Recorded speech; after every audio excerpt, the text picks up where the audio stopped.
Bonjour à toutes et à tous, bienvenue, c'est Smart Impact, l'émission de la transformation environnementale et sociétale de notre économie. Et voici le sommaire du jour. Mon invité, avec lui, le professeur d'économie Raphaël Beauroumand, va chasser les idées reçues en matière d'énergie, des mythes qui pour certains freinent la transition, vous verrez. Dans notre débat, on va continuer de parler d'énergie en découvrant la petite hydroélectricité, les centrales qui fonctionnent au fil de l'eau, sans barrage ni retenue. On a près de 2300 en France. Et puis dans notre rubrique Smart Ideas, la bonne idée du jour, elle est signée Pélican Mobility, qui veut rendre la décarbonation des flottes de véhicules professionnels rentable et performante. 3 grands thèmes, 30 minutes pour les développer. C'est parti.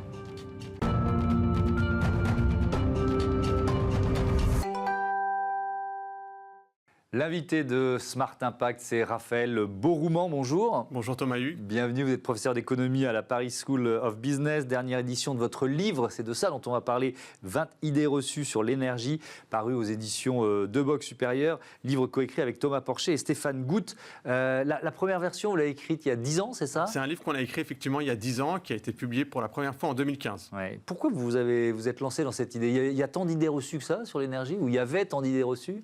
Le secteur de l'énergie, c'est vrai, a des dimensions à la fois géopolitiques, économiques, technologiques, environnementales et sociales aussi. On l'a vu avec la taxe carbone et le mouvement des Gilets jaunes. Et pour mener des bonnes politiques énergétiques et climatiques, il faut d'abord déconstruire les dogmes, les mythes, les idées reçues ou les préjugés. Et donc on a pensé que c'était une bonne démarche à partir de nos travaux scientifiques de vulgariser sous la forme d'un livre grand public, en fait, les idées reçues pour les déconstruire comme base, en tirer des enseignements pour des politiques climatiques et énergétiques efficaces. On est évidemment autour de ces enjeux de la transformation environnementale, avec parfois des équations qui sont quasi impossibles à résoudre. Je pense au secteur aérien, mais bref, avec des carburants durables qui sont en toute petite quantité par rapport à ce que le secteur devrait utiliser pour tenir ses objectifs. Mais bref, est-ce que ces idées reçues, elles empêchent cette transition environnementale pour vous, ou elles la freinent d'une certaine façon? Ah oui, alors je vous remercie pour cette question, parce qu'effectivement, je considère que les idées reçues entravent cette transition, puisque soit elles nous font perdre du temps, soit elles peuvent nous engager sur une impasse. Or, quand on regarde le budget carbone qui a déjà été utilisé, le temps qui nous reste pour limiter le réchauffement climatique, on ne peut pas se permettre de prendre une voie qui va se transformer en une impasse et s'en rendre compte trop tard. Il y a une urgence climatique, et donc il faut dès le début s'engager dans la bonne voie, la plus efficace. Est-ce que votre analyse, elle a changé? Parce qu'on va dire, il y a 10 ans, vous écriviez ça, aujourd'hui... Moi, je considère que le but d'un académique, c'est quand même de prévoir l'avenir, pas de prévoir le présent ou le passé. Vous avez pris des risques en l'écrivant il y a 10 ans? On a pris des risques en l'écrivant il y a 10 ans, et les faits ou le contexte énergétique actuel nous a donné raison. Par exemple? Par exemple, quand on regarde, moi j'étais l'un des premiers en Europe à dire que la libéralisation du secteur de l'électricité n'allait pas fonctionner comme celui des télécommunications ou de l'aérien. On était assez minoritaire à l'époque au niveau européen à le dire. Et j'ai envie de vous dire, malheureusement, les faits nous ont donné raison, puisque la concurrence, elle a pour objectif de soit susciter de l'innovation en termes de services ou de baisse des prix. Or, les prix de l'électricité n'ont fait qu'augmenter. Ce n'est pas de la faute de la libéralisation, mais c'est pour dire que le secteur de l'électricité a des spécificités qui ne sont pas celles des télécoms, de l'aérien. Sur le principe, moi, je suis favorable à la concurrence.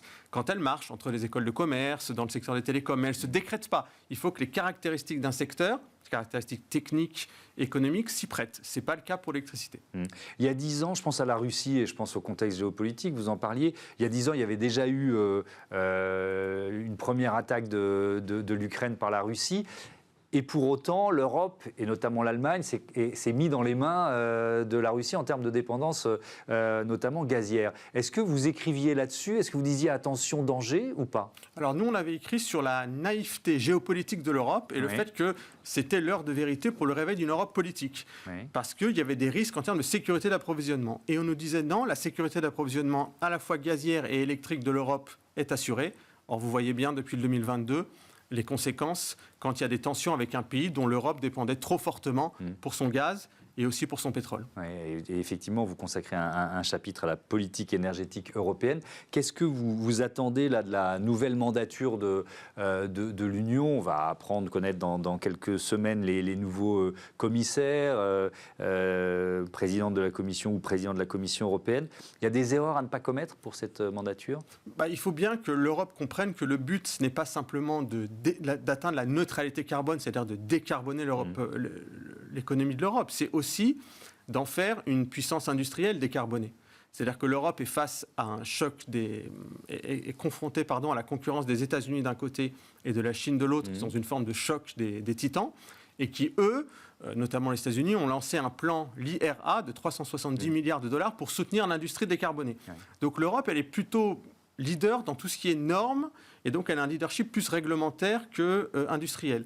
Or, il ne faut pas opposer transition écologique et politique industrielle, parce qu'on aura une transition énergétique que si on a une politique industrielle. Et on ne peut pas avoir une politique industrielle sans subvention pour avoir des champions industriels européens. Oui, mais d'ailleurs, la réponse européenne à cet Inflation Reduction Act américain, bon, alors évidemment, c'est plus difficile, on est 27, il faut se coordonner, mais elle est quoi? Elle est brouillonne, elle est faiblarde? Comment vous la qualifiez? Disons que le boom industriel, il est quand même plutôt aux États-Unis qui sont en train de rafler la mise. Alors la France s'en sort mieux que les autres pays européens, mais le but, c'est pas de faire de l'Europe un îlot décarboné dans un désert industriel, ni d'en faire un débouché des clean tech américaine ou chinoise. Ouais. Donc il ne faut pas hésiter à avoir une politique industrielle beaucoup plus offensive, parce qu'en fait la décarbonation de l'industrie est à la fois source d'attractivité et de compétitivité et de création d'emplois. Il ne faut pas opposer économie et industrie, et économie et climat. Oui, alors justement, économie et climat, ça, j'imagine un peu votre réponse, il ne faut pas forcément passer par la décroissance. Alors justement, je vous remercie pour cette question, parce que la décroissance, qu'est-ce que ça veut dire? Si ça veut dire qu'il faut avoir une décroissance au niveau mondial, ça va entraîner un chaos social au niveau mondial, parce qu'il va falloir baisser la production mondiale de plus de 80%. Ouais. Et donc ça veut dire rendre encore plus pauvres les pays qui sont déjà les plus vulnérables. Et les pays les plus vulnérables, vous êtes bien gentil, mais vous avez tiré sur la planète en quelque sorte pendant des décennies, et nous aujourd'hui, vous nous demandez de tout arrêter et de ne pas grandir. Oui, exactement. Les pays qu'on nomme abusivement du Sud global, exactement. Ouais. Et en France et dans les pays d'Europe de l'Ouest et aux États-Unis, ça veut dire demander aux ménages les plus précaires de se serrer davantage la ceinture. Or, il faut dépasser cette opposition apparente entre fin du monde et fin du mois, parce qu'il y a en économie des leviers pour concilier économie et climat. Et donc, l'idée, c'est pas d'avoir une décroissance globale et mondiale. L'idée, c'est de pouvoir avoir une croissance économique qui soit sélective et décarbonée. Mais il faut quand même se poser la question du modèle.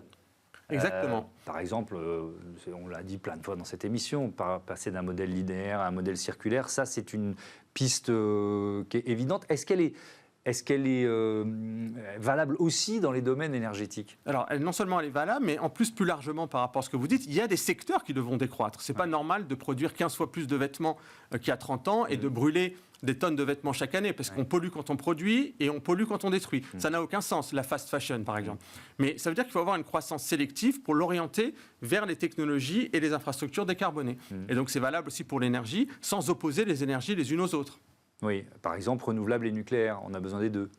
En l'état actuel des technologies, on a besoin des deux, oui. Est-ce que ça a été une grande illusion idéologique des Verts, et notamment des Verts allemands, qui ont été un peu à l'origine de ce corpus idéologique des partis écologistes? Alors effectivement, il ne faut pas qu'une technologie, c'est ce qu'on a aussi essayé de faire, c'est de sortir de toute forme de dogmatisme politique. Il ne faut pas qu'une technologie soit l'objet de calculs politiciens. Ça a pu l'être aussi en France pour la fermeture de Fessenheim. Il faut vraiment regarder une vision systémique d'une technologie sans surestimer ses avantages ou sous-estimer ses inconvénients. Et il est possible que certains partis politiques dans certains pays aient une vision qui soit trop dogmatique et qui les ait enfermés après dans une forme de dépendance, notamment au gaz pour l'Allemagne. Ouais, je reprends certains titres de chapitres de votre livre. Par exemple, l'exploitation du gaz de schiste, remède contre le chômage. Idée reçue ? C'était une idée reçue il y a une dizaine d'années. Ça l'est encore quand on regarde les fausses promesses du gaz de schiste en Pologne, qui est beaucoup trop profond pour être rentable, qui ne fonctionne pas comme le gaz de schiste aux États-Unis. On voit que le chômage, il vaut mieux plutôt le réduire avec la création d'emplois dans une économie nouvelle et décarbonée, que de se lancer dans une vieille énergie qui est complètement... C'est une vieille énergie, le gaz de schiste. Disons qu'on est dans une émission, c'est la chaîne des audacieuses et des audacieux, qui s'appelle Smart Impact, c'est la transformation durable et écologique de l'économie. Donc il est impossible de se tourner vers des énergies fossiles, alors c'est pas parce qu'on en a qu'il faut les utiliser. Ouais. Alors en revanche, il y a un chapitre que j'ai trouvé intéressant sur le chapitre 10, il faut fermer les raffineries françaises. Mauvaise idée. Il y a 3 fois moins de raffineries, il y en avait 24 il y a 50 ans, il n'y en a plus que 8, voire 7, si on tient compte de celles qui est en arrêt actuellement. Et là, il y a un enjeu de souveraineté. On ne peut pas, comme vous dites, d'un côté, alors moi je préfère le terme de sécurité d'approvisionnement que de souveraineté, mais on ne peut pas parler de sécurité d'approvisionnement et dire on est incapable de raffiner le pétrole pour les produits pétroliers et puis acheter du diesel ou du carburant de l'extérieur. C'est comme vous aviez si on prend le cas des barrages hydrauliques, il y a un moment, l'idée reçue, c'était qu'il fallait les privatiser. Ça veut dire mettre l'eau, patrimoine naturel de la France, et les barrages, infrastructures stratégiques financés par les contribuables dans les mains de sociétés étrangères de pays potentiellement hostiles. Donc c'est une fausse bonne idée. Oui, on va en parler dans un instant, puisqu'on va parler de petite hydroélectricité. Tiens, un dernier mot, il nous reste 1 minute. Sur la Chine souvent désignée comme responsable du réchauffement climatique. Alors ça m'intéresse d'avoir le recul d'une décennie. Est-ce que ça a beaucoup évolué, ça ? Si les COP se suivent et se ressemblent, c'est aussi parce qu'il y a, de la même manière qu'il y a une géopolitique de l'énergie, il y a une géopolitique du climat. Et donc si on n'arrive pas à avoir un accord qui tienne et qui soit véritablement fort, c'est aussi parce qu'il faut qu'il y ait une justice climatique, il faut tenir compte de la dette climatique. C'est pas parce que la Chine pollue beaucoup qu'elle en est responsable. Elle pollue pour des biens qui sont souvent exportés à destination des pays européens. Et la Chine, c'est le pays de tous les paradoxes. D'un côté, elle pollue beaucoup par le charbon, et de l'autre côté, elle est numéro 1 sur les renouvelables. Mais elle reste quand même souvent vue comme un pays uniquement pollueur, sans tenir compte du fait que sur le plan des renouvelables, elle a une politique très ambitieuse également. Même si c'est parce qu'elle détient ce qu'on appelle les métaux rares, qui sont très importants pour les équipements en question. Et on y revient aux raffineries. Elle détient aussi, je crois, 80% des raffineries de ces métaux, ce qui repose la question de notre sécurité ou souveraineté. Merci beaucoup, c'était passionnant, Raphaël. Merci. Beauroumand, vos 20 idées reçues sur l'énergie à découvrir aux éditions de Box Supérieur. On passe donc à notre débat. On continue de parler d'énergie. Petite hydroélectricité. Retrouvez le débat de Smart Impact avec Veolia.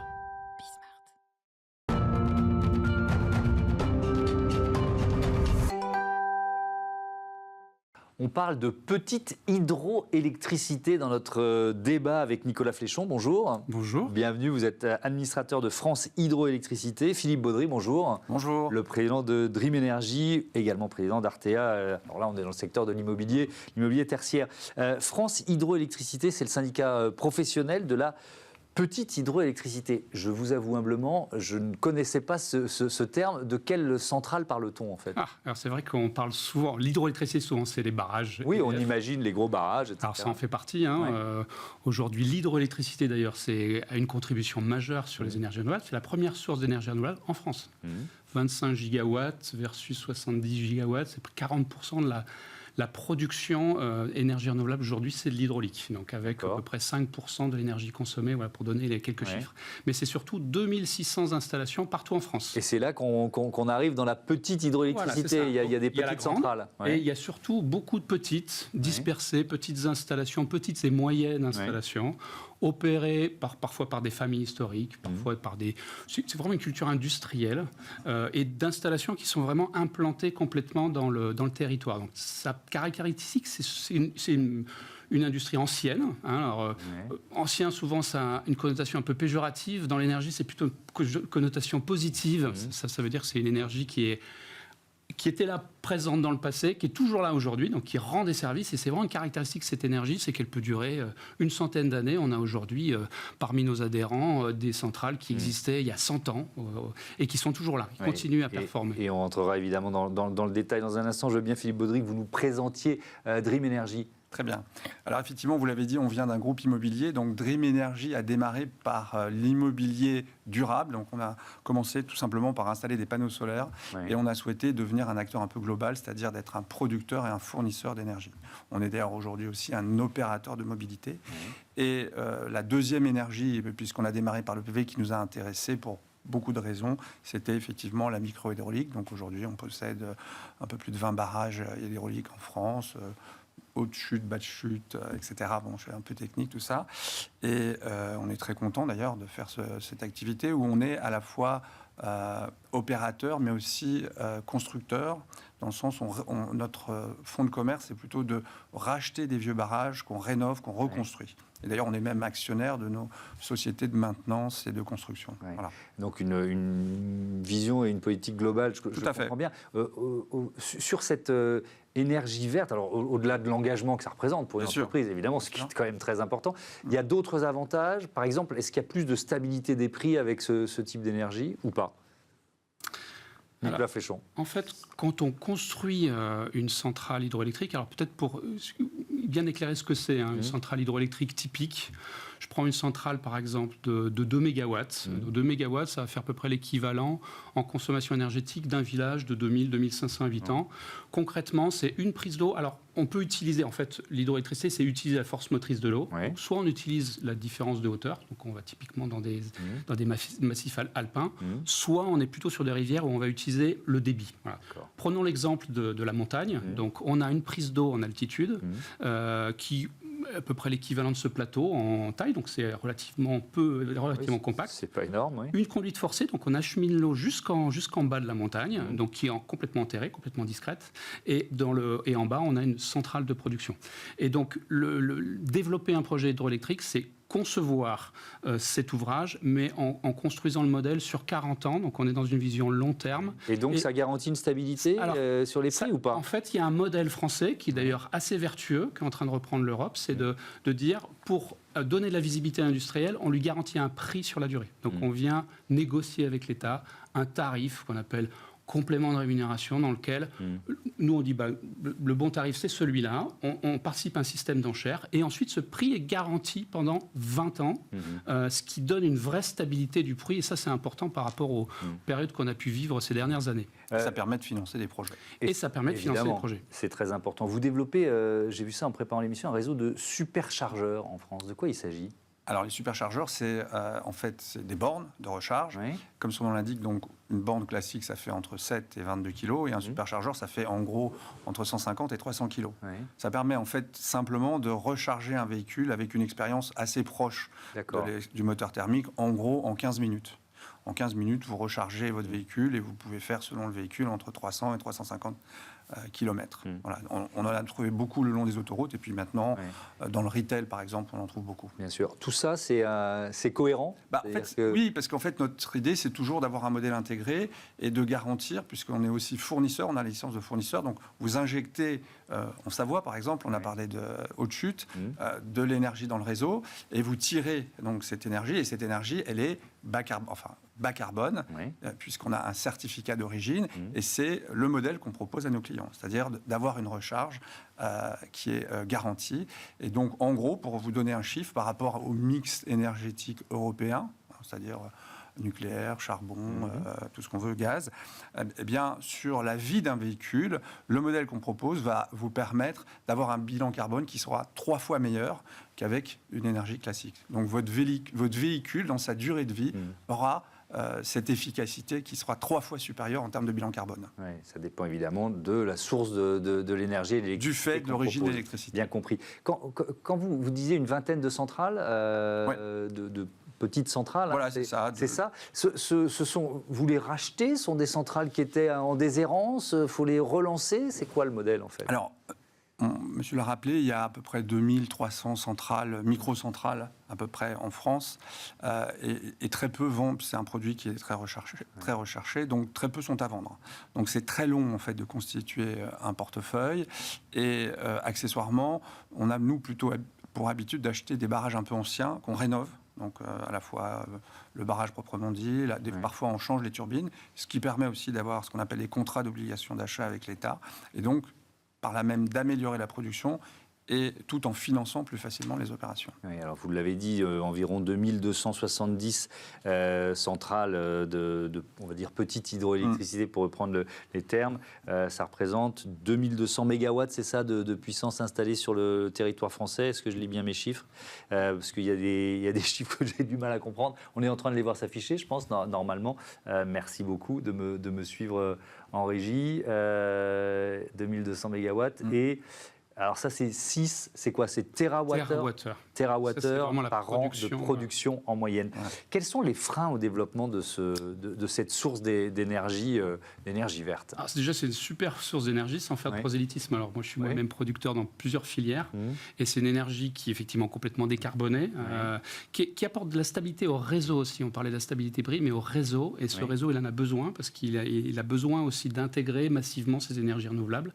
Et c'est par nature, par la technologie, apporte cette stabilité au réseau. Et ça, c'est-à-dire que ça tourne tout le temps ? C'est-à-dire qu'on vous utilisez... Contrairement à de l'éolien ou du photovoltaïque qui peut avoir des C'est une énergie qui variations. est plus pilotable, sur laquelle on peut D'accord. maîtriser le démarrage et l'arrêt des machines, bon. ce qui est aussi un avantage vraiment en termes de prévision du réseau. Ouais. Voilà.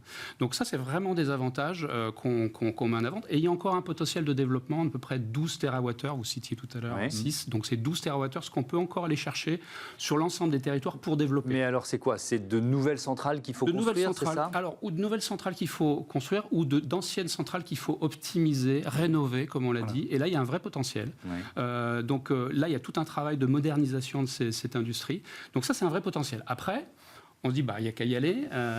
La réalité est assez paradoxale, parce qu'effectivement, aujourd'hui, il n'y a plus de débat sur le fait de dire il faut y aller. Et on sait qu'il faut ce mix d'énergie renouvelable. La réalité des développeurs, et j'en fais partie, c'est qu'aujourd'hui, ça n'a jamais été aussi difficile de développer des énergies renouvelables. Et c'est une centrale à développer, c'est aujourd'hui 5-6 ans dans le meilleur des cas. On a eu développé des centrales en 3 ou 4 ans. Et je dirais aujourd'hui, c'est plutôt 10 ans pour développer une centrale. Donc la question, c'est pourquoi? Quel est ce paradoxe?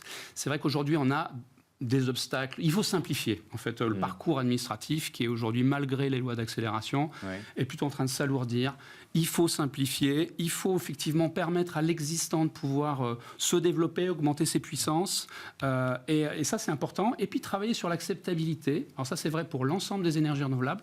L'avantage de l'hydro, c'est que c'est celle qui bénéficie du meilleur capital sympathie. Donc c'est important, mais il faut maintenir ça. Et je dirais qu'il faut facilite aussi... les nouveaux projets à monter. Même question sur les freins, comment vous ressentez ça? Effectivement, on peut rajouter effectivement en complément, mais ça revient exactement même sur cette fameuse durée qui peut durer 5-10 ans, c'est tous les recours aussi qui sont un peu faciles et très nombreux, systématiques, souvent pour des raisons qui ne sont pas forcément directement liées au projet, pour des raisons politiques, etc. Et ça, évidemment, c'est un frein considérable de développement. Surtout, ça crée une notion de risque et du coup, forcément, ça freine les ambitions, puisqu'on sait qu'on a un risque quand on développe un projet de ne pas aller au bout, alors que le coût, les études d'impact, toutes les études environnementales sont de plus en plus, comme monsieur l'a rappelé, plus en plus longues, plus en plus contraignantes. Et c'est, je pense, si vous êtes d'accord avec moi, la principale difficulté de cette industrie qui a effectivement, en termes d'impact, qui a peu d'impact par rapport à une éolienne qui fait notamment débat en ce moment, voire même des panneaux solaires, pourtant nous on en fait. Et là, c'est une énergie qui est discrète, comme le rappelait monsieur tout à l'heure. Une conduite forcée, c'est enterré, on ne la voit pas, donc ça n'a pas d'impact sur le paysage, quasiment. Et c'est la plus territoriale d'entre elles. Ça veut dire quoi? Ça fait souvent travailler un écosystème, donc c'est assez technologique, donc ça fait travailler... alors c'est une industrie d'ailleurs souveraine, souvent ces technologies sont françaises ou européennes, donc ce qui est aussi important. Donc, faites travailler un écosystème. Le modèle de construction fait que vous servez une redevance aussi au territoire. Et je trouve que c'est vraiment important l'exemple que vous citiez, parce que l'énergie électrique, c'est assez virtuel, c'est quelque chose d'assez conceptuel. Puis on s'y intéresse peu, parce que tous les matins, quand on appuie sur le... Ça nous semble normal d'appuyer sur le bouton. Exactement. Et là, de faire le lien entre quand j'utilise mon superchargeur, je sais... quelle est la nature, quelle est l'origine, et je sais d'où elle vient, c'est-à-dire de pouvoir dire ça vient de cette centrale, et de pouvoir garantir le fait... Je trouve que c'est vraiment important, parce que ça travaille sur cette pédagogie qui est absolument nécessaire aujourd'hui pour garantir l'acceptabilité et l'adhésion. Merci beaucoup, merci à vous. tous les deux d'être venus dans ce Smart Impact. À bientôt sur Bismart. On passe à notre rubrique Startup tout de suite, c'est Smart Ideas.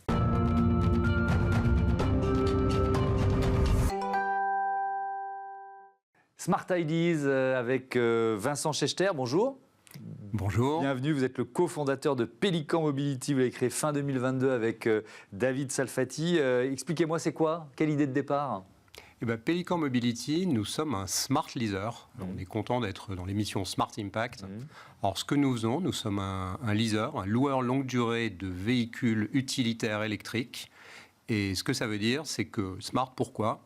Parce que nous faisons de la location sur mesure de véhicules utilitaires électriques, sur mesure pour chaque flotte, adossée sur une technologie de jumeaux numériques qui nous permet de faire ça. Et à la fin, ça baisse le coût. C'est juste moins cher. Alors, on expliquera évidemment cette technologie. À tous les deux, avec David Salfati, vous avez pas mal d'expérience, un éternuement, dans les secteurs d'énergie, de mobilité, c'est ça? Vous avez mis ça en commun pour créer l'entreprise? Exactement. Donc, moi, j'ai été scientifique, chercheur dans une vie antérieure. J'ai dirigé la recherche dans les énergies nouvelles chez Total, je l'ai construite. Puis j'ai monté une start-up dans la recherche de véhicules électriques en Californie. revendu à un grand groupe italien, Enel, un petit peu après. Donc voilà, ça c'est mon expérience dans la mobilité. David, lui, il a négocié des gros contrats gaziers chez Engie. Il a fait du financement d'actifs à Londres. Voilà, et donc on a mis nos expériences ensemble et on s'est dit, il y a vraiment quelque chose à faire pour accélérer la transition électrique des flottes de véhicules utilitaires. C'est un levier de transition majeur. On parle de millions de véhicules. On parle chaque année, juste si on prend l'Europe, il y a 2 millions de véhicules achetés, renouvelés en Europe dans les flottes, flottes commerciales. De modèles neufs. Ouais, de modèles neufs. Si c'était tous des modèles électriques, on irait beaucoup plus vite. Il est insuffisamment activé, ce levier ? Ah ouais, insuffisamment. C'est très très peu décarboné aujourd'hui. Gros décalage entre la décarbonation des flottes d'entreprises, et en particulier des flottes utilitaires, et la décarbonation des véhicules passagers. Je dirais 4, 5, 6 ans de décalage sur les courbes. Alors là, ça commence. Il n'y a plus tellement d'excuses. Les modèles sont là. Il y a une époque où il n'y avait pas de modèle électrique utilitaire. Maintenant, il y en a. Il y a une époque où la réglementation n'était pas là, les subventions n'étaient pas là. La réalité, c'est que tous les as sont alignés et pourtant, ça ne va pas très vite. Alors, et donc là, vous apparaissez, Pelican Mobility, ce jumeau numérique. Je vois bien ce que c'est un jumeau numérique, mais comment vous utilisez cette logique et vous l'appliquez à la gestion de flotte ?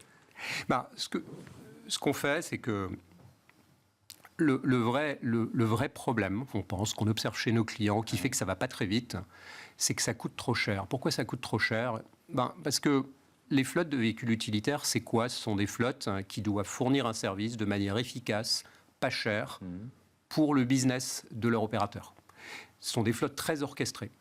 Et elles sont réglées comme du papier à musique, mais elles sont réglées comme du papier à musique pour un type d'outil, le véhicule diesel. Vous arrivez avec un véhicule électrique, c'est pas le même type d'outil. Okay. Il n'a pas les mêmes capacités. Alors il a des faiblesses, autonomie plus faible, se recharger prend du temps, donc il ne fait pas le même nombre de jobs dans une journée. Et quand on a une flotte à gérer de la logistique, voilà, il faut savoir le gérer ça. Mais par contre, il y a des forces aussi. Les véhicules électriques, alors d'abord ils émettent moins de CO2, mais ensuite ils coûtent moins cher en opération et ils durent beaucoup plus longtemps.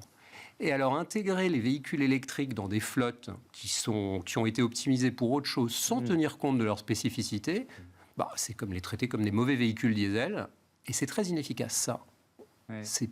On perd de l'argent. Parce que dans la plupart des cas, vos clients ne vont pas remplacer toute leur flotte utilitaire d'un seul coup, j'imagine. Donc ça cohabite, quoi. Jamais. Ah oui, ça cohabite longtemps même. Ça cohabite longtemps. Oui, ils ont commencé par des POC il y a 2, 3 ans, 5 ans pour les bons élèves.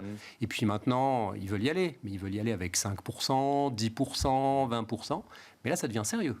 Si vous remplacez 10%, 20% des véhicules de votre flotte diesel par des véhicules électriques, sans les intégrer dans les opérations, ça ne marche pas. En fait, ça coûte beaucoup trop cher. Ça coûte beaucoup trop cher parce que vous avez des véhicules électriques inutilisés, donc qui restent au dépôt, qui ne roulent pas beaucoup. Vous avez des véhicules diesel qui continuent à faire le gros du job. Donc si je reviens au jumeau numérique, le jumeau numérique, il permet de faire quoi ? Il permet de capturer la musique des opérations de chaque flotte, de voir comment elle opère. Et avec ce jumeau numérique, à ce moment-là, on voit comment assigner le bon rôle aux véhicules électriques au sein de la flotte.